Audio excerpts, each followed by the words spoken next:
Sveiki apsilankę Lietuvos pirmininkavimo ES tarybai parlamentinio matmens interneto puslapyje. Kaip žinote, šių metų antrąjį pusmetį Lietuva bus atsakinga už ES darbotvarkės formavimą ir turės spręsti visai Europai aktualius klausimus. Pirmą kartą, stodami prie ES vairo, jaučiame didžiulę atsakomybę ir visos Europos pasitikėjimą.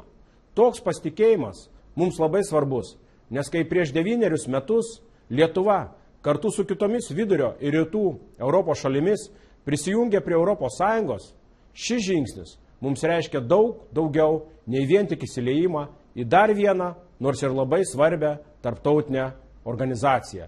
Narystė ES buvo ir yra simbolis įprasminantis istorinį Lietuvos grįžimą į Europos tautų šeimą po beveik pusamžį trukusios tremties kitoje geležinės uždangos pusėje.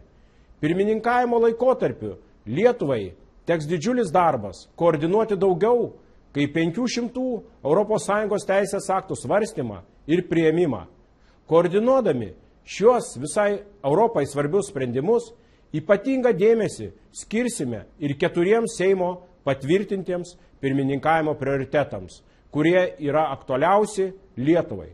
Tai energetinio saugumo stiprinimas, efektyvus Baltijos jūros regiono strategijos įgyvendinimas, glaudesnių ryšių su rytinėmis ES kaimynėmis įtvirtinimas bei ES išorės sienų apsaugos stiprinimas. Seime vyks 9 pirmininkavimo parlamentinio matmens renginiai. Tikimės sulaukti daug aukščiausių užsienio svečių.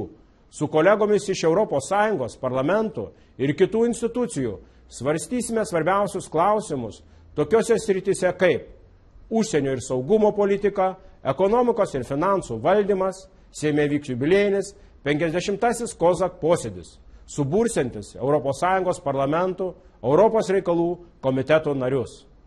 Pirmininkavimas ES tarybai yra puikia proga parodyti suvienytai Europai ir pasauliui naują, laisvą, kuriančią ir atvirą Lietuvą. Žinodamas, kad daugeliu jūsų tai bus pirmasis apsilankimas Lietuvoje, nekantraudamas laukiu progos pasveikinti jūs Lietuvos Respublikos Seime. Iki greito pasimatymo Vilniuje.